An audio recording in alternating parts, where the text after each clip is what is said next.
নমস্কার বন্ধুরা, আমার আজকের নিবেদন সুনীল গঙ্গোপাধ্যায়ের বিখ্যাত কবিতা স্মৃতির শহর।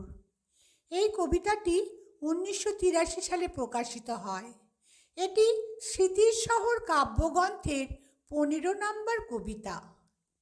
এই কবিতার মাধ্যমে কবি প্রতিটি মানুষের বেঁচে থাকার অধিকারকে প্রতিষ্ঠিত করতে চেয়েছেন। মানুষ হয়ে জন্ম নিয়েও যারা মানুষের অধিকার থেকে বঞ্চিত তাদের হয়ে কথা বলেছেন।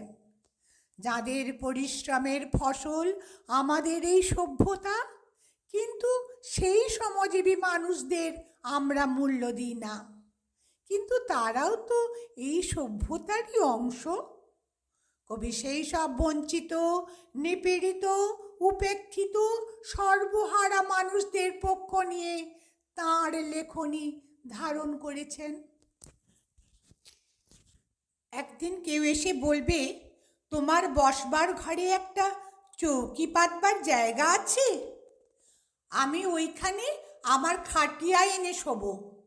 আমার গাছতলা আর ভাল লাগে না।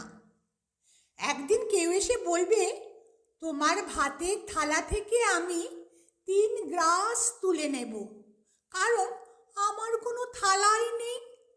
আমার অনাহার একঘেয়েমির মতন ধিক ধিক করে জ্বলছে, আর আমার ভাল লাগে না।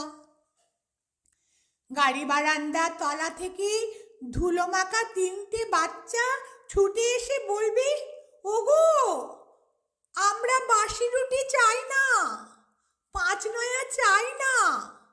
আমাদের ছাই রঙের হাফ প্যান্ট আর সাদা শার্ট পরিয়ে চুল আঁচড়ে দাও। আমাদের গাল টিপে দিয়ে বলো, সাবধানে, আমরাও স্কুলে যাব। একদিন কয়লা খনির অন্ধকার থেকে উঠে আসবে একজন কালো রঙের মানুষ। সে অবাক হয়ে বলবে, এ কি, আমার জন্য শোকসভা নেই কেন?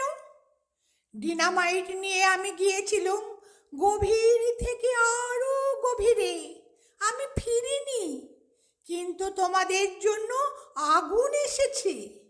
আমার নামে তোমরা কেন নাম রাখনি শহরের রাস্তার? তবে এসব রাস্তা কাদের নামে? তাদের তো চিনি না।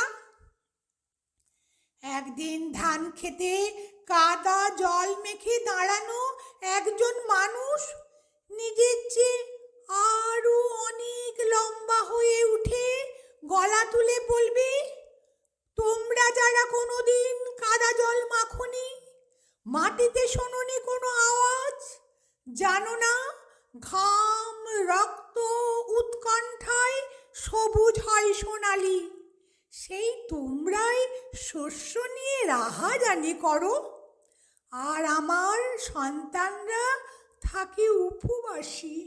তোমাদের লজ্জা করে না?